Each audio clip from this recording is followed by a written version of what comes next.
This is one cool subway car.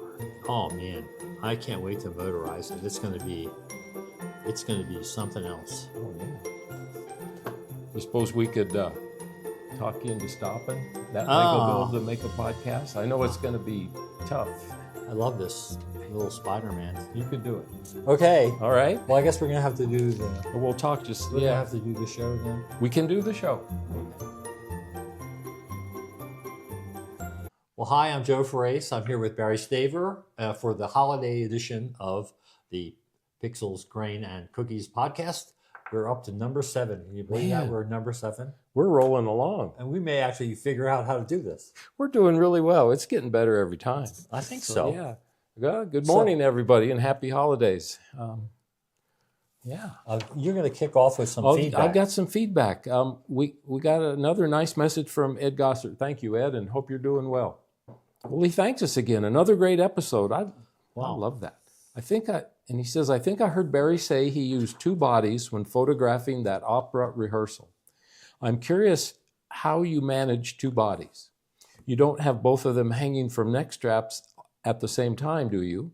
And we'll get back to that. And then he says, appreciate any advice on how you do that. Okay.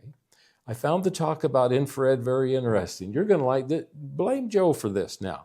You're going to cost me money now because I'm going to have to try it. I find the podcast enjoyable and inspiring. Please keep them coming. Well, we're going to keep them coming as long as we can do. We definitely are. So, you want to talk about the banging together? The bodies, yeah, because...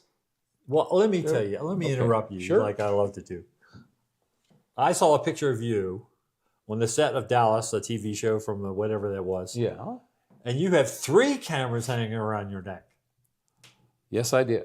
So answer Ed's question and my question. How do you do that? Well, back then, much younger, and you never even thought about it. Way back in those early photojournalism days of the late 60s and through the 70s, before zoom lenses were really popular, you would have a body with a wide lens, and then a body with either the normal 50 or like a portrait lens, and then a telephoto lens. Because you mean like a 135 or something longer than that? That'd be the medium lens, 85 or 135, and then maybe a 200 or 300. 180 or 300. That's a pretty big long lens. It is. And that one wouldn't be around your neck, it'd be on your side, because you're going to miss the shot if all the stuff is in your bag. And also you'd have a bag on your shoulder sometimes, Ed, and stuff in it. But if I've got my bag with this lens in here, and something's happening right in front of me, by the time I reach in, pull the camera out, the moment is totally gone. And I'm never going to get that moment back. So that's why. There's this guy on Instagram who interviews Leica photographers, and he always asks his first question is, capture the moment or carefully compose? Or say it again, capture the moment. Capture the moment, this is a question mark, or carefully compose. Oh. Yeah, so it's one or the other. You cannot capture the moment if your camera is in the bag. No, you can't. So what I've done on that opera shoot, what I do on my shoots now, is I've got the camera I'm going to use the most, which is normally my shorter zoom, and it's usually around my neck. And then I've got my other camera on this shoulder. So I can pull it up, and I can fire away, drop it back down, and pick up the other one. Sometimes I'll put one on each shoulder, but then it gets a little awkward. And then let's confuse the matter even more, and let's say I've got to do the flash. Is that a Panasonic flash? Oh, no, it's a Godox. So then I've got this, and sometimes it's awkward, and it bounces around, and it does get heavy. So when I'm on a shoot, I always try to wear a collared shirt to help cushion. Oh, really? Yeah, a T-shirt, no collar doesn't work too well. So that's how I do it. If it was, I had the luxury of not needing 2 cameras or missing a moment, I'd get rid of these cameras in a hurry, because even the mirrorless stuff, it's lightweight. Relatively. But compared to those full frame big old cameras. And yeah, that's what you were schlepping in that back shot in the where days. you had 3 cameras around your neck. Because then, but you know what? I don't think film cameras were all that much heavy. They might have been larger, but I think if you look at a camera like a Canon 5D and a Canon EOS 3 or 1, there's not a heck of a lot of difference in those. I actually think the film camera might be lighter. oh, could very well be. First of all, their batteries are different, and there's not a whole lot of things inside of a film camera.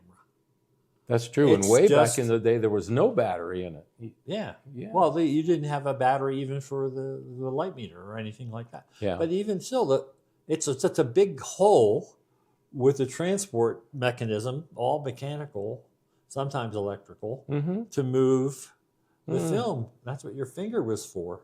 So they were pretty light. Right. Big, but light. Yeah. Another thing, it's fun if you're a football fan, watch those end zone plays, because the most photographers have always got a camera around their neck. They've got the long glass to shoot the sports. I used to shoot a 600 and a 300, and I would then put a wide lens, because if that pass play comes right out of bounds in front of you, you'll watch those guys pick, and they'll just be firing from the hip, basically. Wide so angle. It's kind of like a Hail Mary without holding it over their head. Without holding it over their head. They have no idea what they're shooting, but it's wide it may enough. be something in there. Because the editor wants that moment. That's why God invented motor drives. That was it. Or these bursts that you fill up your car just shooting away. Oh, yeah. Or you just shoot video now, and you just go in, you shoot 4K, and you go pull the still frame out. All my movie reviews, if you get a chance to watch them, okay, they're semi-interesting. And I shoot those in 4K. Yeah, that's what sitting in a chair. We're shooting here 4K. Yeah. Yes, we're the 4K kings, man. But we're only doing 8-bit. It's easier to work through the computer, and that's all the quality that we need for what we're doing.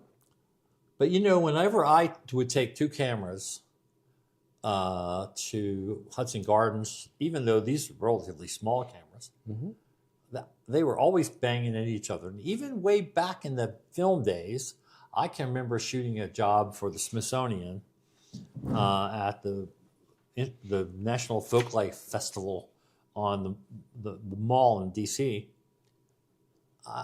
I have never been able to use two cameras without them banging into each other. I was... Oh, yeah. And I hate that, because I like to keep my cameras looking nice. But even at Hudson Gardens, with two relatively light.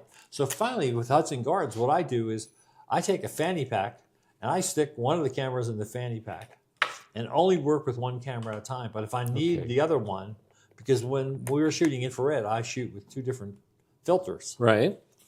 So... Well, and with infrared, I mean, it's not like you can frame and capture the moment, because it's not I can moving definitely too much. carefully compose. Yeah.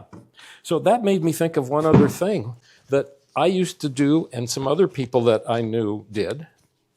You would adjust the strap, shorten this one, and then you've got two both. different lengths. Oh, geez. So they wouldn't bang together so much, but it sure messed up your neck and your muscles. If I did that, I would find a way to have them bang. This one would bang, but you got to have the longer glass on the bottom. Well, yeah. Now, can I get them off before the podcast ends? Yes. Okay, so we took care of we that have one. all these cameras, and we're just something. We're photographers. So, hey, Ed, did we help you out with that? Two different Well, let's keep going. Ed's got some more questions. Oh, he has more Yeah, questions? yeah. What? Oh, no, it's going to cost him money. Well, Oh, yeah, well, there's nothing to answer other than, yeah. he can start with the filter, and the Hoya R72, I think it is.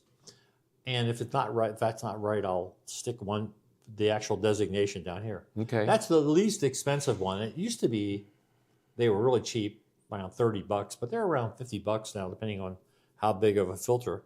But take it out, put it on a tripod, shoot some pictures, and see what you like.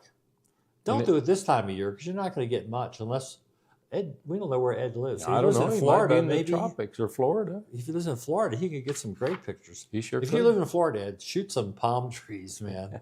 Palm trees are the best, aren't they? They are. Angel wings. Yeah. It's just like, they're the coolest. It's terrific. So try a filter. If you like a filter, then consider having a conversion, because they have sales every now and then at Life Pixel. They had a Black Friday sale. And we found they do a pretty good job. They turn around in a reasonable time. Oh, it's They the only have a one lot I've of choices. had done by them, and it was awesome. Yeah. Yeah. It's a fun thing to do. It's especially if you feel like you're in a rut and you want to, because once you shoot some of that stuff, it's like, oh wow, this is a whole new way of looking at the world. That's what it was for me. Totally. Yeah, it was totally wonderful. Yeah. So, are we going to the news now? Sure. Let's something new or something new. Do you have anything new? I do, but you won't like it. And no. I hope you're going to promise to still be my friend, because I know what you think of these. Okay. Oh no, I wouldn't talk to Mary with anything else. Oh, okay. So I got the new one, the 17 Pro Max. Well, he's talking about an iPhone. iPhone. To replace an old one. Mine was a 13. Yeah, but mine's a 7. Okay. And I'm as happy as can be with it. Right. The image quality from this camera is stunning. It's a huge difference from what What's I a phone? had. It's how you call Granny. Well, but I don't have a Granny anymore. I'm the Grampy, so somebody will call me on it. Somebody will call you. But it goes up to an 8x zoom, and when you hit the 8x zoom, you get a small window that shows you the full frame. It shows you what you've zoomed in on, which is still confusing to me. But the image quality, Joe, has been superb. And I have this wonderful, almost a month-long trip coming up, and this is my camera I'm taking. But you're going to take infrared But camera. I'm taking just infrared. Not just for you, for me, Oh. because it's going to be down south of the United States, so there should be some incredible infrared. So I'm going to take the infrared just with the one lens. You have some great skies. Oh, and man. stuff. So that's the only news I've got.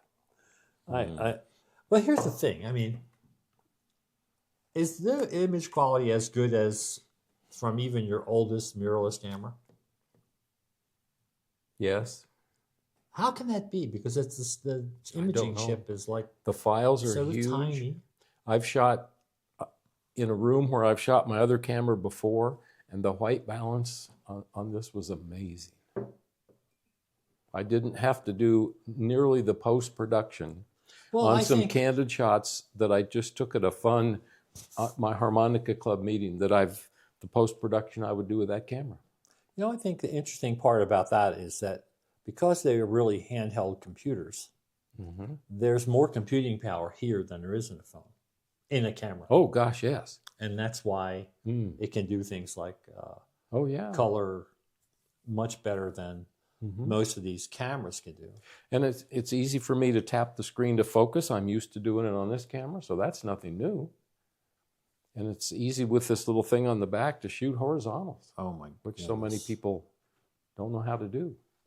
Yes, that is hard, because phones are vertical devices. Cameras are horizontal devices. Yes, they are. So everything people shoots with a camera is horizontal, and everything they shoot with a phone. I remember Mary and I and our friend Mark were out to dinner, and we asked the waitress to take a picture of the three of us, and she shot it as a vertical. It's like, no, just go like this way, and you can see more of us instead of jamming us. Yeah, because you do the vertical, and nobody really cares what kind of shoes or pants you've right. got on. I mean, I don't. I mean, we're going to talk portraits. It's about faces. Yes, yeah. Faces, which is a topic coming up here real sometimes soon. you want the full length, the bridal gown, certainly, but that's the exception when was the to last, the rule. Speaking, we were having a conversation about wedding photography. When's the last time you shot a wedding? 4 years ago. 4? Mm-hmm. Wow, that's impressive. And you? I'm running it through my brain right now. Okay. So it must be more than 4. 40? No. No. 30? Maybe 30. Okay. But you've gone on and done other spectacular pictures of making. people where we'll talk about in a little bit. Yeah. Although I did shoot some bridal portraits of people who one model who, well, maybe we talk about this, who wasn't a bride but was wearing her a for some wedding gown. glamour shooting. Yeah. And I've done. I always ask different models if who are married, if they have their wedding dress. And I for a long time I did a whole lot of shots of different women with wedding gowns, indoors and outdoors. All right. And Kelly, who's a model you really like, Yes. I did some stuff of her outdoors in her wedding gown. Nice. So they weren't really brides; they were, in fact, married. But Yeah, almost like some magazines will hire models for brides and grooms for their for those they're wedding modeling, issues. yeah. Yeah, definitely. So Well, I'm hungry. Oh, we're going to skip ahead to the cookie department. Well, it's next. It's If not, it's it is time now. for cookies. Oh man. Oh my! This And is and Mary got these for us. this is the White fudge. Pixels grain and cookies. Oh my God. These are I believe going to be pigalicious. Well, at least they're going to be eaten. They sure don't look They don't like look an Oreo. Oreo-ish, do they? Are these going to win the Oreo sweepstakes? Are they going to might. beat out? You like the mint as the number one choice. So far for me, it's mint. Yeah. I still am with. After you, sir. I am still with. Oh, we're going to do this right. Mary has supplied us with Yeah, we should. napkins with trees on them. Thank you. Christmas trees. In case I spill. You want the And- plates too? Do you want to? Yes, and she Oh, went to all man, the we're trouble gonna to put those really- out. We're going to really do this. Well, if we're in the coffee shop, we'd. No, we wouldn't These get are a not plate. just plates. This is china. This is Spode china. Nothing but the best for my friends. Bear with us here while we enjoy them. Oh my! It's pretty good.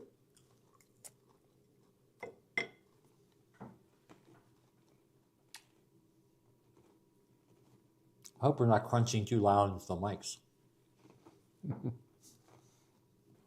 Maybe I can put some echo in it in post-production. That'd be great. I could mute it with the napkin. Well, These podcasts are more fun every time we do one. they're giving Selena Gomez a real run for her cookies here. I have to agree with you.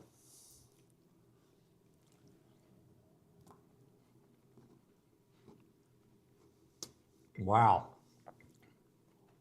Who thought of dipping an Oreo in chocolate? White chocolate would be a good idea. I want to thank them. It's a great idea. I'll put that there because I might have another one. We have plenty. Yes, we do. Maybe you only get less than you do with a bag of the mint ones. Wow. I'm still on the fence whether it's better than Selena Gomez or not. Well, and I'm a bit on the fence whether it's better than the mint because I like that better than Selena's. In any case, we haven't had a horrible one yet that we spit out or threw away. For Agreed? any other Oreo, not true. And for any other Oreo fans out there, Let us know, right? yeah. Yeah. Let us know one what your favorite is. Yeah. And we might just buy that and try it. Give it a try. Mm-hmm. The Christmas ones are just like regular Oreos, except they're red, but they taste the same. Wow. Well, now I don't know if that's given me more energy to finish this or if I'm going to just doze off. I'm feeling it. Are you? Okay. Talking cameras We're into the talking camera section, and subject matter. and we're going to be talking about a topic that's, I think, affects most people, because I think anybody who's a photographer, even if they're just a snap shooter or a happy snapper, they're taking pictures of people. Mm-hmm. So we're going to talk about how we photograph people, and it could not be more different between the two of us. Well, So what I wanted to ask you here is, what's the difference between when you were shooting for People magazine? How long ago was that? 20 years? 15 years? 12 years? About 20 years they listed me as a contributing photographer. And I did my first assignment in 1976. Do you remember what that was? Yes. Because the year before, I had gone to New York when I left the Denver Post and was looking for work. So I went to see photo editors because they were all in New York. You mean you cold called them? Yes. I cold called him, the guy from Colorado, with 2 big portfolio cases full of mounted prints. It was just, I'm surprised people didn't throw me out of their office. And I also thought you had to dress up. So I asked my brother for advice on that, and he was a lawyer, so he was working at a law firm. So he was always in a starched white shirt, tie, and a suit. And suits were wool then. There wasn't a lot of other blends. So in August, towards the end of August, my wife and I, ex now, went to New York City, and I was wearing that suit, and I perspire easily anyway. And I had a rickety 2-wheeled cart and these big portfolio cases with 16 by 20 prints in them. Were they mounted? Yes, most were mounted from contests and things. And the thing I realized, I didn't know it back then, but I realized it as the years went on. If you were an out-of-town photographer, those editors would make time to see you. Really? If you lived in the city, they'd just blow you off all the time. But it was... So they figure you went through the trouble of making a trip. They would see you, and they also needed photographers in these different parts of the country. So I went to People magazine, and I'll share that story another time because it's really involved how I met the photo editor. But went home and sat there and looked at the telephone, figuring he'd call any minute. 6 months later, he called. They had a story ready to go to press. It was the section in the magazine called Couples. That's when each couple really did something special that made both worthy of a story. The husband was an NBA referee, basketball. His wife was either a coach of the college women's basketball or she did some officiating, I think a coach. The entire story was ready to go, but they did not have a picture of this guy. No, it didn't have a picture of the guy officiating a ball game. Now, how does that happen? That guy was officiating a Nuggets game in town that night. And he said, here's how he said, would you lower yourself to just take one measly photograph for me of this guy officiating the game? Well, I said, well, you can't do one shot. Yeah, they may need one shot. I might be busy tonight, but I'll see. No, I was just jumped at the chance. Hell yeah. Got down there and shot. They needed one picture, and I'm guessing that's when I had a partner, and the two of us went, and we probably shot 10 or 15 rolls of film, 36 exposure of this guy, and they used one picture. You sent in the film, though, right? Oh, yeah. So that was the start at People. And then the first cover that I got to do was just a few months later, in January of That's interesting. 77. And I actually still have that here. So, Well, show it to us. well, okay. So the first cover I ever did was Claudine Longet. You remember her? Well, that's... An She actress. looks so grim. A well-known actress.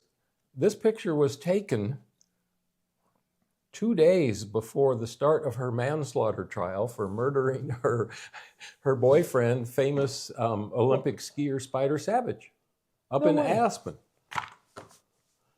So this magazine was able to make connections and get her to agree to pose for that.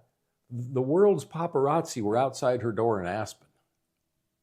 And you blew by them. No, I snuck by them because they were all wanting the scoop, and they wanted But pictures she knew of you her. were coming, right? Oh yeah, it was all set up. I was going to shoot it in her friend's home.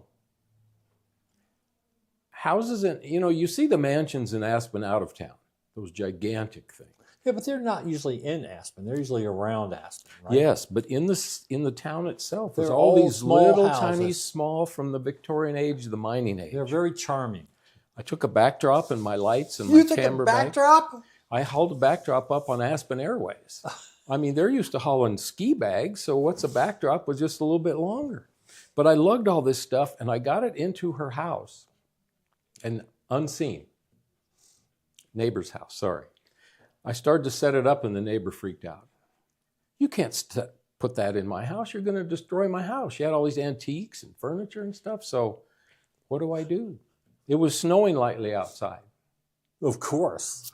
We No way. went- You're not going to tell me you took it outside. Yes. I put the backdrop against the house, which is, it was starting to get a little bit wet, but that's the gray backdrop I had. Outside. Outside. Well, you didn't need against any the back lights of the then, house. right? I didn't need lights, but again, I was scared to death. My first big chance Oh, to that's work right. for this magazine. There's a lot of pressure. And of course, she's an actress. So she can easily put whatever face Yeah, but she on looks the so camera. grim there. Well, yes. I can't believe She wanted to look that way. that's because it was politically, as far as the trial and whatnot. Yeah, that you she had to wouldn't want look to be like all a smiling. serious person. Oh, yeah. Not like, oh, I'm happy I killed the dude. So, yeah, that's the headline. Her stormy life in Aspen with the lover she killed. He was my best friend. So she hugs this fancy fur coat up to her, and we shot images.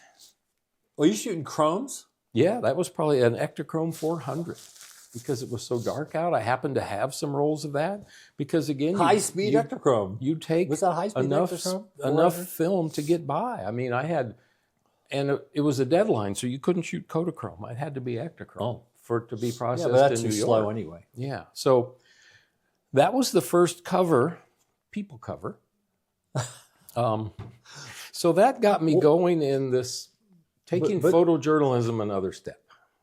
So that actually ties in pretty nicely with my question, which was, in the case of the referee, we were dealing with a candid photograph. Mm-hmm. And here we're dealing with a posed photograph. Right, And so they couldn't be more different. right.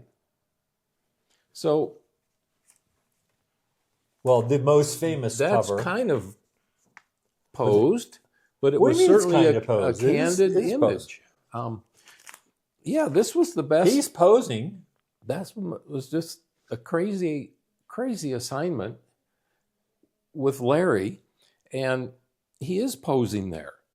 But it was a candid moment, shot in a minute and a half.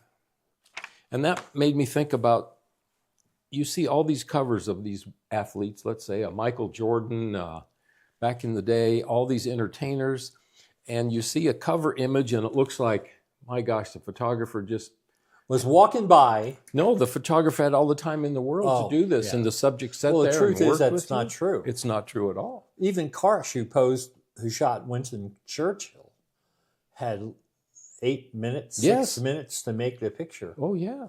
of him. So it looks good when it's finished, but it's really harrowing to get it done in the amount of time they give So you. it's like combat. It's like hours of boredom followed by minutes of panic. Yes, exactly. Because for this one, it was on the set. It was the start of filming of the season of Who Shot JR. And see, But a lot of people, I don't know, our younger viewers Oh, may they not won't. even know that Dallas was a phenomenon. oh, It was- phenomenon show. It was beyond even Game of Thrones as far as the influence, because there weren't that many, all those other cable channels. It No. was the networks. it was the networks, and There weren't replays. You You couldn't know what? I never watched record a it. single episode of that show. You've told me that. Yeah, It's, but I know That's him from My amazing. Dream of Jeannie. That Okay. that to me is yeah, he was in that. So here's the setup. He had been shot at the end of the yes. previous season. I didn't know that. And no one knew. So Who here he did? is. They start the next season out. He's still recovering from the He's in the gunshot. hospital. He's in the hospital. He's in the wheelchair with the And blanket. he was like a villain, right? He was like a bad guy. Oh, yeah. He was a dastardly character. Oh, yeah. So we're at the hotel where most of the crew and cast stayed at the swimming pool shooting this scene. It's Dallas. It's the summertime. It's Oh, 90 degrees, 90 humidity. And here we are at a pool with all these glass skylights and humidity. and the humidity of the swimming pool. So he would take breaks every now and then. They do wardrobe changes and stuff because you just perspire through it. And I'm there sweating it up like crazy, waiting for my turn to shoot this cover. And I was ready to shoot the cover for 8 or 9 days on this set, waiting for the right moment for him. See, to that's do what I this. said. Hours of boredom That's right. and moments of But I was panic. still shooting everything. Other But stuff. on this one, I was told I could do the cover when they wrap this shot. So I put Kodachrome in each of 2 bodies. One row. Kodachrome. I kept taking meter readings, and they had the They had the lights on too. So we're talking Kodachrome 64, 32? Oh no, 64. So they had the lights on for the scene, and they finished the scene. Yeah, but they're hot lights, right? Oh yeah, God, yes. They But added to that. they're 3200K or something. Well, I They're don't not know. daylight. Well, they probably balanced them to daylight Oh. with all that daylight coming in. Oh yeah. And then they wrap this scene. And you know, the director goes, "Cut, we got it. We're going to switch sets." I've been taking light readings every 2 minutes. I was just an absolute wreck of nerves. All the light. But you've been doing this for a while at this point. Well, I've been shooting that was in 1980s. I've been shooting a while. As compared to when we were shooting her. It was 3 years later, but still, it's the 3 pressure years. of the show and the cover. They shut the lights off. All of this beautiful lighting on his face went to just straight overhead grim. Fortunately, I'd been working on this set long enough that I had the guts to go up to the director and say, "Is there any way you could turn those back on?" And he thought about it for just a few seconds. He said, "Yeah." And he hollered out to the lighting crew, and they turned them back on. I had to move a couple chairs, but you can see I didn't get them all moved. I moved him and my camera angle just enough. He's covering up one of those giant concrete trash bins. And I sat down, I started to shoot. Motor drives on each camera. And he did this at the very end. I didn't prompt that. He did it on his own, like, "Who shot me?" kind of a look. He got up. It's a fabulous photo. He got up, walked out of the chair. I hadn't even completely shot 2 rolls of film. How many minutes? Literally under 2. Under 2 minutes of actual shooting time. So, yeah, that's how some of that was done. So that, to me, is as much candid as strictly posed. Sure, because he was there. You didn't. You did more posing with Claudine Lange. Because you took her outside, you set up a background. Oh, that's true. Yeah. It's funny. I look at that cover, I can't even say it, Claudine Lange cover. And it's like, I don't get it. This I get. But you know, it's all timing. It's like, what were people thinking about? Because that's a weekly. Mm-hmm. And it was in the news, and people were. Oh, yeah. When celebrities get involved in murder, it usually has a high public interest. Oh, it definitely does. Tabloid type interest. Oh, yeah. All those tabloids were up there hanging out. Oh, yeah. So that's the only thing I did. I didn't do any other photos. Another photographer from the magazine was there doing some black and whites that everybody else got of her in town, a couple shots maybe with her kids. But you were just sent up to do that photo, the cover shot. And and they wanted me to go in and out of town quietly. And I don't know why. I think the reporter was just paranoid. Because you always work with the reporter, right? Generally. And often the best situations were when the reporter was already gone. Because they would like to ask questions. And when their time was up and it was time for me to shoot, be shooting away, I get the subject, the rapport going. The subject would say something. Over here's the reporter going, "Oh, and what do you mean by that? How does that work?" And they'd ruin the moment. So it was nice to throw them out when I could. I have nothing that good to even talk about because I didn't really talk about how I became a people photographer. Yeah. Because I was never a people photographer. I mean, when we had our studio, Mary would do the people and I would do things, mostly architecture. Okay. Products sometimes. But because we did a lot of photography because when we had our studio, there was a lot of architectural boom. There was lots of commercial property stuff. And we had a couple of clients that I would shoot buildings with and shoot them 4x5 and stuff like that. But every now and then, Mary had to go do something on location. Somebody needed headshots. I would shoot some headshots in our studio. But I wasn't really that good at it.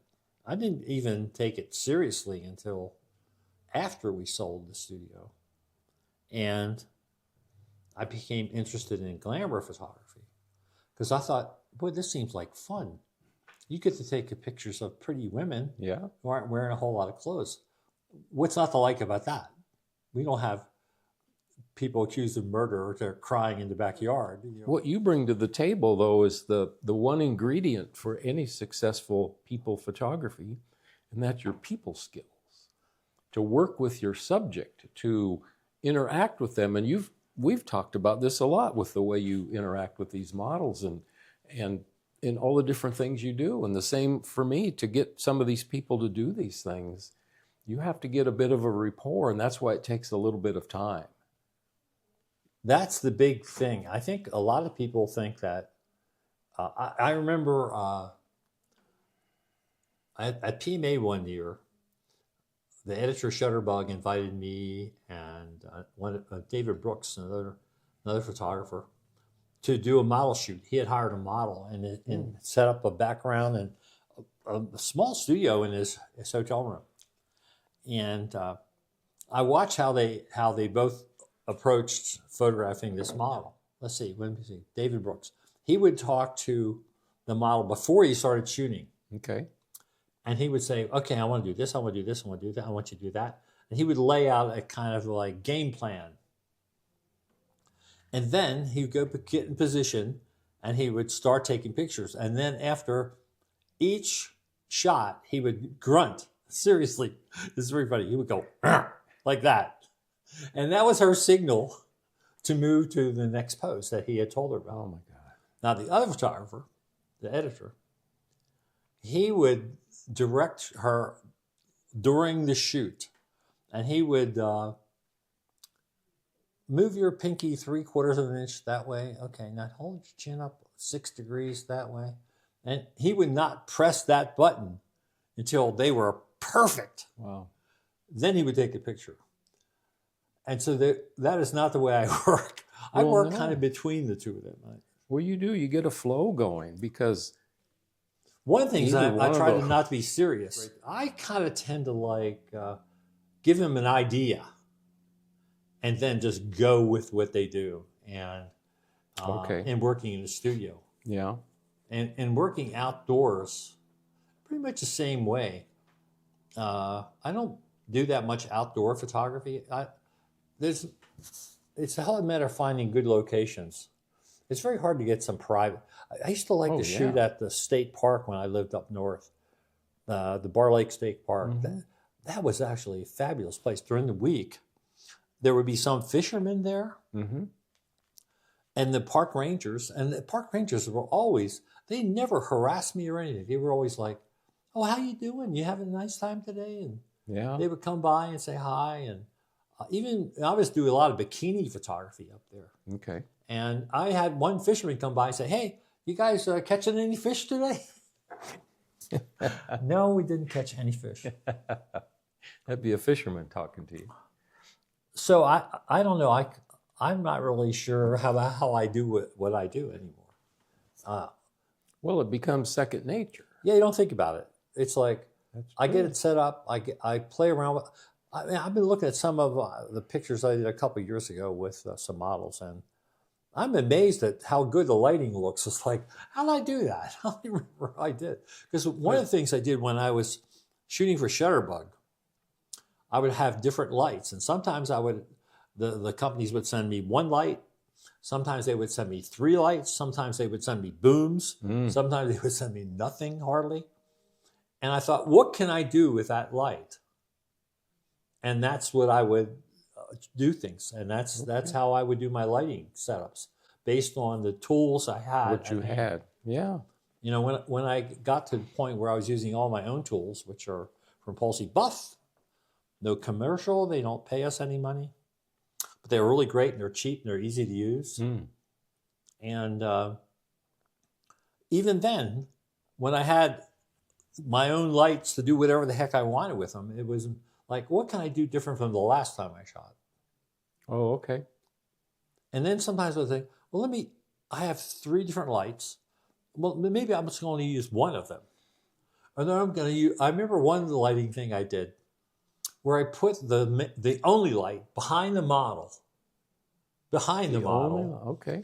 And then I had a reflector in front of her. All right. And that was it. Ooh. And and it turned out pretty good. Well, that's cool because you always tried so many things. I mean, you're the master to me of the high key. Somehow I Especially. got into that. I don't even know how I did, but it's something I attracted. And it could be my big influence was Peter Gallant. He did a lot of high key. Okay. And I didn't think of it consciously. Oh, this is high key. But this is how he did a lot of stuff. And I like what he did. Mm-hmm. So here, I had a question for you. Okay. And it's about how do you, nowadays, now we're going to move to present day. How do your corporate pictures differ from the stuff you do in the photojournalism world? Well, some of the things are similar, but certainly there's differences. And I wanted to pull back another people shot though. To get this started. So this was my favorite portrait. One of my favorite portraits. So here's People magazine. But you know, they're twins, right? Yes. But they're not identical. They're supposed to be, but they're not. No. But that's part of this funny story. Oh, is it? So here's People magazine sent me on an animal assignment. Oh, you did animals. Oh, you did bear. You did the I giant did the bear too. Yeah. So twin gorillas born in captivity in the Columbus Zoo here. So the only twins born in captivity in the Western Hemisphere at the time. This was back in 1986. And these guys were 3 years old. Oh, my goodness. Little guys. And I did some research on them, but now they are 42 years old. And they're still alive amongst us. I believe they are. But still in Columbus? No, they're split up and they're elsewhere. Oh, the poor guys. It's a long story about how this all went down. But I get the assignment to go. They were at the Omaha Zoo for 2 years. And I was sent to Omaha to photograph these gorillas. And I get there, and I'm escorted back to the primate area house. And the zookeepers tell me that we're going to go into the enclosure, and they're really curious, friendly, fun gorillas. And I'm thinking, they're wild animals. They're going to eat me alive. But, you know, when you go I think gorillas, are they omnivorous? I'm not sure. I believe so. But I didn't probably know that at the time. I never think about gorillas eating people like crocodiles. No, but they could slap you around pretty good. Oh, yeah. If they wanted to. So at the zoo, you know, there's all these protections to keep the public from the animals. But you're not in that situation. You're in the same... No, they took me down these corridors and through these locked gates and metal bars, and I think it's more to protect the animals from the crazy people than the other way around. Well, people, we know. So we go through the last door and it clangs shut and we're in the enclosure. Now, there's Glass nothing between enclosure. you and the gorillas, right? No, they're both in there, and the guy says, look, just chill out. They're comfortable. They'll come up to you in a minute when they want to get curious. Yeah. And so Ed, back to this question, back in those days, I had a much bigger bag on my shoulder, and I had the 2 cameras around my neck to photograph them. And they finally started, black and white, they started to come up to me. They were almost to my hip, but not quite that tall. And they would slap my leg. Is it really? Just for fun. They grabbed a hold of the bag and started pulling on it. So it's like when you photograph little kids, the best picture is when you're at their level, right? Yeah. So I'd get down to do that, and they were all over me. I couldn't get a picture. I could not take a picture. So they were being friendly. Oh, gosh, yes. They were being friendly. But at 3 years old, they had strength like nobody's business. And then I looked out of the corner of my eye, Joe. The zoo was open. And there were all these guests at the zoo standing there at the glass watching me you were with these gorillas. them. And there were no cell phones. I would love to have a picture. Video, of me that would be video. so awesome, wouldn't it? So we tried it. I stepped out for a while, went back in, the same thing. They would not stay back enough for me to shoot them, photograph them, sorry. So somebody in the primate house made calls to whoever the higher-ups are at the zoo, and they found a way that I could come back. If I could come back the next morning, they would take them out of the habitat, out on the grounds of the zoo before it opened. So this is like a rerun portrait. of Claudine Lange. You're taking them out of the house out of the house. and Yes. into the yard. Yeah. So my one-day assignment became 2 easily. I went back the next morning before the zoo opened. One keeper held one, and the other keeper held the other, and they clung to them like they were babies. We went out in this big open grassy area where you can see clear background, and they set the gorillas down. The gorillas clung to each other. They were scared to death Because they were in a outside of different their normal environment. And they had 4 zookeepers, 2 on each side in case they were going to run or to help them feel more comfortable. And I shot those with an 85 millimeter portrait lens. Oh, perfect lens. It was perfect. And I got these shots, and that ran as a double spread across 2 pages. But now, you ready for the funniest story of all? I mean, everything has been funny. So you're looking at Macumbo and Mosuba. Those are their names.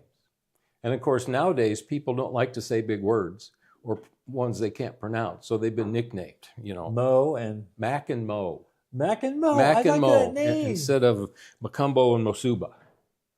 So at People Magazine and in all of journalism, having the names of people in your photographs is paramount.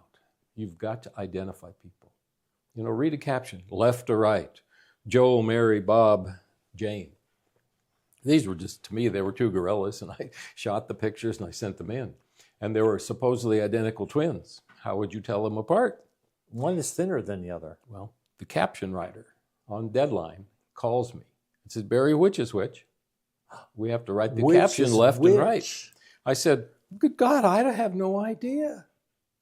And they said, we have to identify these gorillas, and they need to be correct. They're calling you. And here's what you need to know.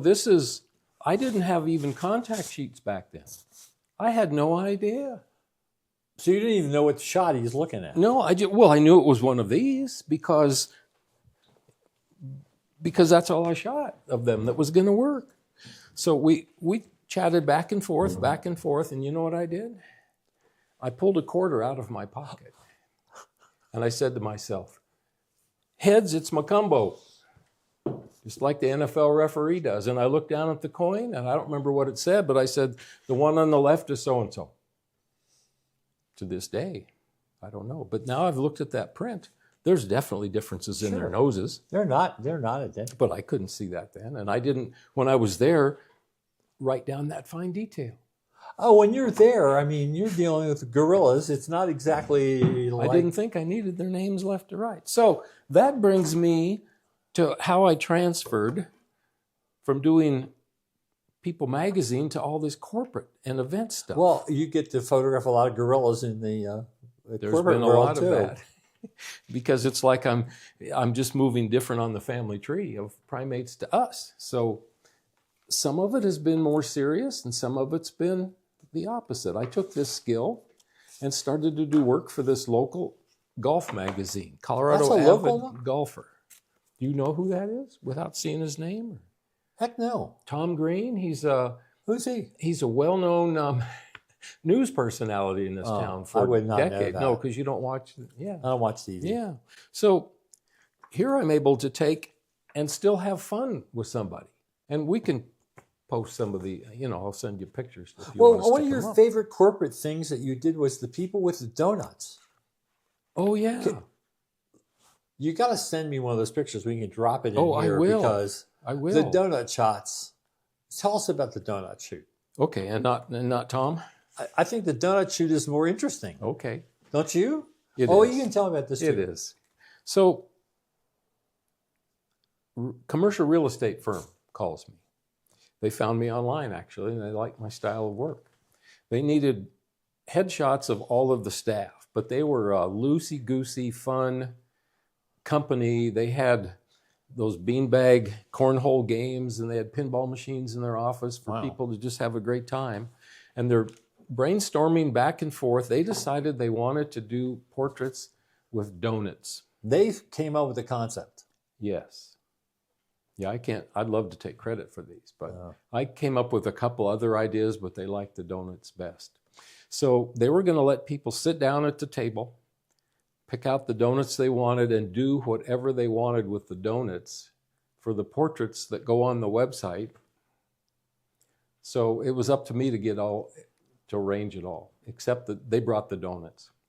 They supplied his donuts. Yes, and they got them from And everywhere. you brought in lighting, right? Lighting, backdrop, set it all up. We found an empty warehouse kind of space by their offices. Oh, so you didn't even shoot it in their office? Oh, no, there wasn't room to set it up. And the people that were being photographed weren't told about the donuts until they walked over and saw the donuts. Right? Or Joe gets his photo taken and he goes back and tells the rest of them, said, you got to do something with donuts. So we had dozens of donuts. I told them we'd go through a lot. So, and the props, I brought a bunch of props, so did they. Plates, cups. I threw in a pair of chopsticks, which worked out great with donut holes, picking them up. Oh, donut holes. Now you're making me hungry. Okay, have another cookie.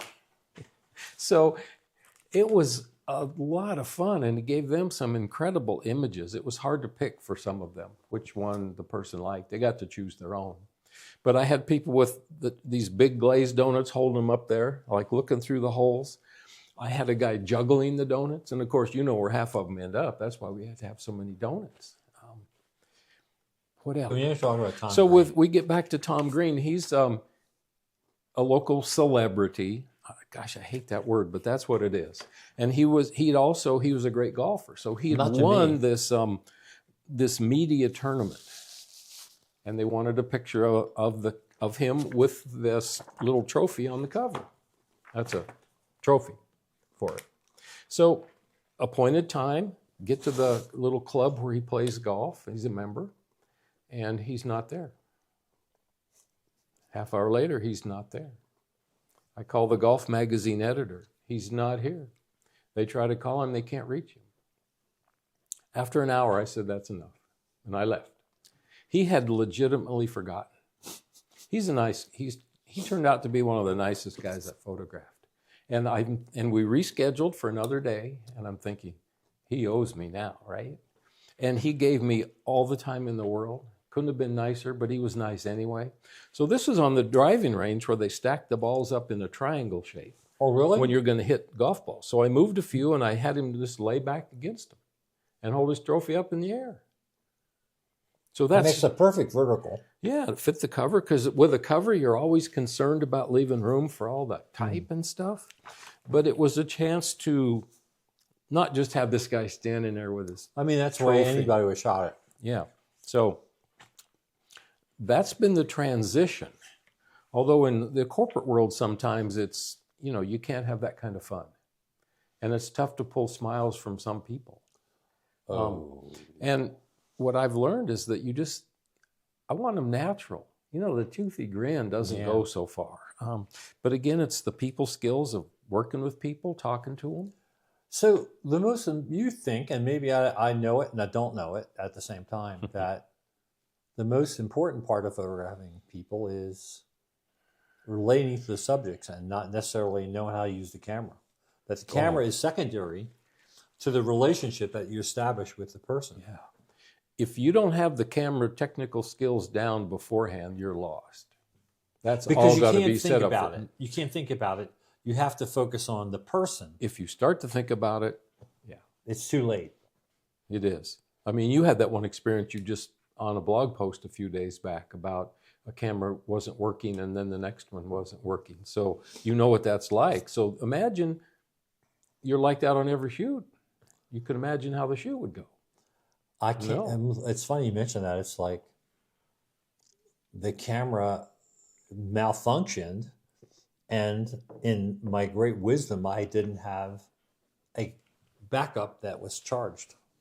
So I wound up using a camera that was totally inappropriate for the shoot, but yet the pictures were fabulous because of my relationship with both of the models. Right. It's kind of like a stupidity on parade, or one of my favorite things is called stupid photographer's tricks. In fact, I don't know if that was one of the stupid photographer's tricks. So did that come from David Letterman's Stupid Pet Tricks? Yes. Okay. Yes. All right.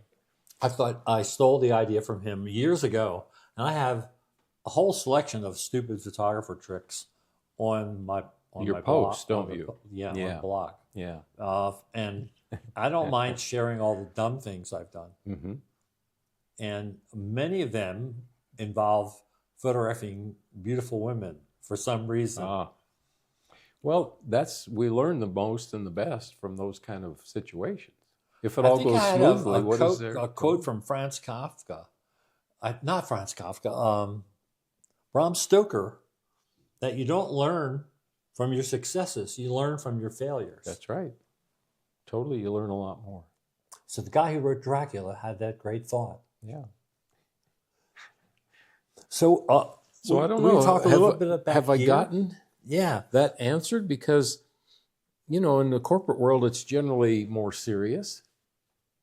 But again, my goal is to get people to relax and be themselves. See, when I shoot women, I want them to look beautiful. Okay. Or make them feel beautiful. Yeah. And I think that's part of interacting with them. Well, that's very true. I remember I was doing a calendar shoot, and we were up at the fire truck factory. I remember the guy who owned the factory came by one day. Yeah. And he said, "Why isn't she smiling?" I don't care if she smiles. I'll let her do whatever she wants to do. Yeah. Yeah, it's not always and about... he could not get over the fact that they weren't... What you're talking about, the big cheesy, what I like to call Snoopy smiles. Oh, yeah. And, that's a good description. He couldn't understand why. Well, it's whatever they want to do. Well, I got a question for you. Did you know that everybody has a good side? Sure. Oh. I learned that the hard way. Everybody, even like supermodels, everybody has a good side and a bad side. And sometimes with really experienced pros, they know it. They're only going to give you the good side. Well, that's the story I'm going to share with you. Because your faces aren't symmetrical. No. Even the gorillas' faces aren't symmetrical. No, they're not at all. And so, everybody has... I don't know whether people realize that, because it's like a cliche. Oh, please get my good side. And people say it all the time. Well, they would say that to me, and I go, that's just BS. I'm going to do your portrait one way or the other, straight on. In fact, if you take a look at... Some people have done some things online where they'll cut a person's face in half and then flip the other side over so that the left and right side match each other. And they don't look like themselves. I'll be damned. Okay. Well, because that's so easy to do in Photoshop, It is. Cut, paste, flip. And, I do all that kind of crazy Photoshop stuff anyway. Yes. Well, that's why I guess the posing stool that I use easily swivels so that people can... Do you have a real posing stool? Oh, yeah. I have I take it on shoots. Oh, no, it's the real deal. I've got tired of taking the old wooden thing because it was wobbly and I was afraid somebody's going to fall off someday. Mary bought me this metal one that I use. It has... You can spin it up and it swivels... That's it. It's not like you could... Well, this has a hydraulic just pull them that up goes real up and easy. down. Yeah. And I got a nice cushion on it so people are comfortable. But I'm going to be a name dropper again. Sylvester Stallone taught me that people have a good side or a bad side. Sly. The one thing... You were photographing Sly? All of these assignments to go to Aspen for People magazine because it's right here. And you act like it's down the street, but it's 4 hours. And I would often get a call from a New York editor that would, at 10 in the morning, they say, well, you need to be at this event in Aspen at 11. Just like you were in New York, you get on the subway. Mm-hmm. And they never understood the distance or the And plus, it's not an easy drive. And if it's snowy and you're driving through Glenwood Canyon and... Well, it was an assignment in Aspen, which I don't consider it paparazzi because I wasn't staking people out. We were just up there over the holidays. They wanted to get some photos of celebrities if there were any. Because in Aspen, people leave them alone usually. But there was Sly walking up the street with his skis on his shoulder. He was going skiing. Mm-hmm. So the reporter went up to him and said, could you talk to us a minute or two about your, vacation? He said, oh, sure, I could do that. And we're going to take a couple photos while we're talking. Okay. And I started to photograph it. And he said, not that side. Only take pictures from this side. And he pointed to the side. And that's the first I'd encountered that. And I didn't understand. And you think a manly man like him wouldn't care. So I would shoot, and I kind of moved around because the angle was better. It gave me better backdrop. And he sensed where I was. And finally he said, look, Either stop taking pictures on that side or my interview with you is done. Okay. And then I learned from that, and I learned from some of these other celebrities, their careers count on how they look. They're hell yeah. hired by their look. It's not like you're just a CEO or vice president and your picture's going to be up somewhere.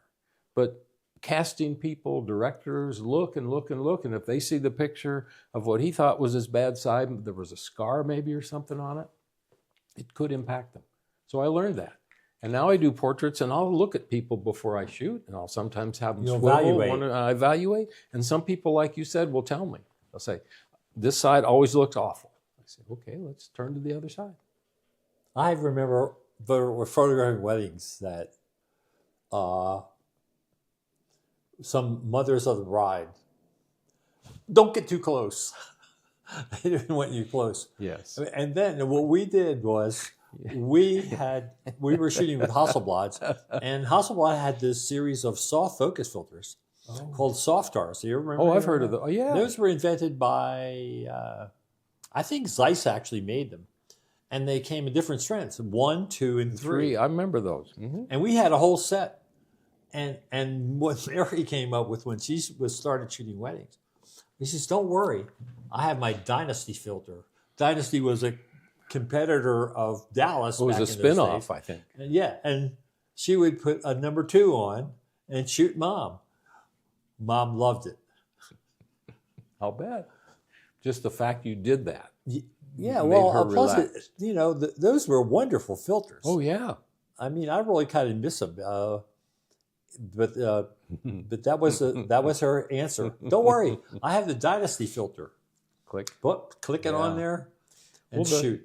Well, the thing I get the most from people is, can you take 10 years off of me? Can you take 20 pounds off of how I look? Yeah, people say that all the time. Yes, you can do that with in Photoshop. Yeah. I learned that trick from one of my students at a workshop. You select the whole thing. You select all. Yeah. You grab the handles.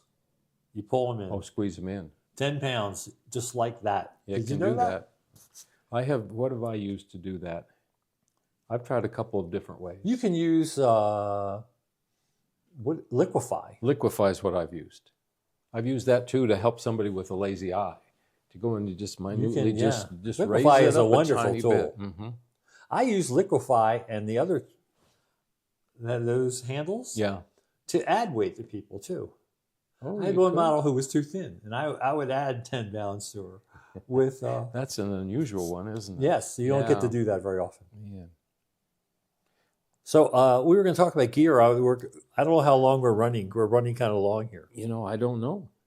So you want to talk about gear? We kind of talked about gear, but how about processing? And in fact, we're talking about that right now. Well, we are. And then if there's time, we could hit gear real quick, just on specific lenses.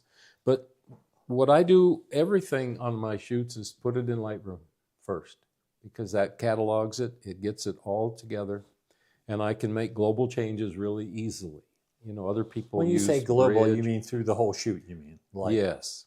Like if the color is off just a bit, although you love to get it right in the camera, it isn't always 100%. No. So we're doing the process. I'll do Lightroom.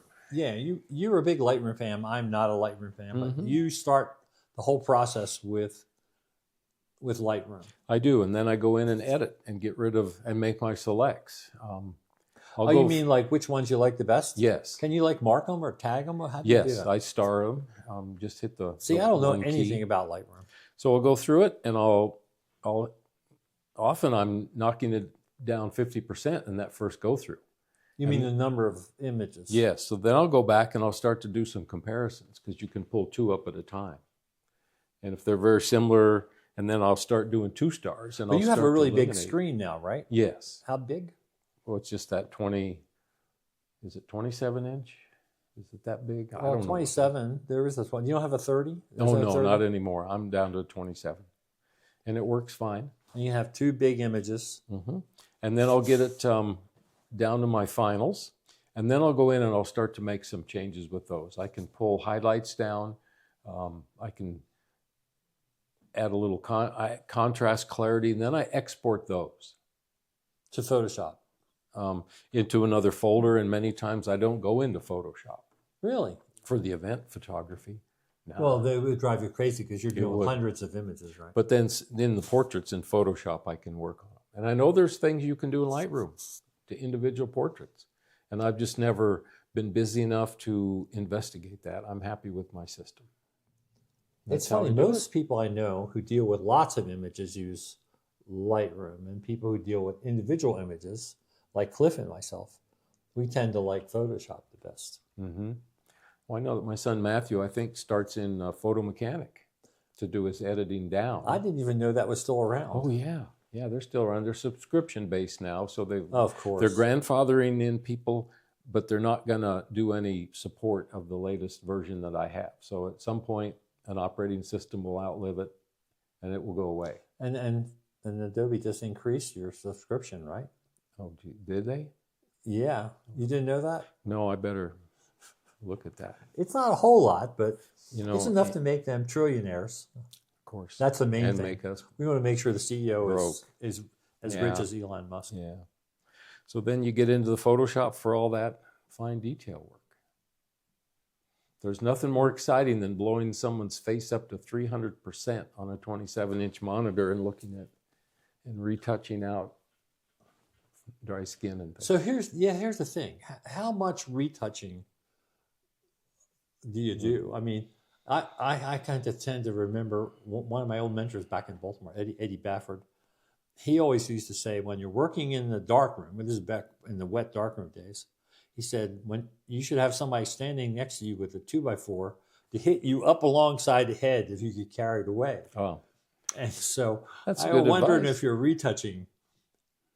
You see online, especially on Instagram and places like that, where people are so retouched that they really don't have skin anymore. They're more like Barbie. Exactly. No, I've never done that part. I always... You don't need just somebody to reach hit you with a 2x4. No, I don't want that to happen. Nope. So I don't know. What do you think? I think we have beat the subject. Oh, to I think death we more did. than I could have even imagined. But we and got it was some so good, wonderful. This is such great stories. We got some good I stories. think there were more going. of them lurking that we could maybe talk about in the future. Oh, I'm sure we could pull several more out from this topic. Oh, yeah. Photographing people is an art form, I think, as much as the technical aspect. That the technical aspects are really secondary to the emotional content of the image. Oh, they are. And then we Right? talk You black right? and white versus color in terms of... Boy, that's a great topic for next time. I Yeah. love that whole Okay. black and white versus color. Because that's huge. It's funny. I did this picture of Pam in this lingerie. They're not really very revealing. I don't know if you saw the black and white I did on Black Friday. Yes. I got way more comments when I posted that image in black and white than I did in color. Same image, same picture. Okay. One was very snappy black and white, Mm-hmm. and lots of comments Right. about, well, even you made a comment. Yeah. I love that picture. Oh, it's And that is a composite. That is a composite of two images. Is it really? Yes. Oh, my gosh. And I don't Okay. even remember how I did it anymore. Well, I'll forgive you for compositing if you'll... Because you've let me off the hook for using this for my camera. I think my feeling about Touché. compositing is if it's a combination of two or three pictures that I made within minutes of one another, I don't think it's cheating, but not everyone agrees with that. Yeah. Well, that'd be another topic too someday. Yeah. Yeah. I like the black and white versus color. Good deal. So I would like to end our podcast today with a comment about if you have time and you can find it in your heart to subscribe. We are up to 199 subscribers. It'd be really nice to make it to 200 before the end of the year. Yeah. And if you've got favorite Oreos, Yes, we want to hear about your favorite don't Oreos. forget that. Other questions you may have about any of the crazy stuff we talked about today. Yeah. Let us know. Cool. And Another one down. Yes. Thank you so much for watching. I don't know how long that was, but you know what? I think that's the best podcast we ever did. It is. I'm serious. What is your guess on time? 45 minutes? No, much more. No way. Hour and 14 minutes.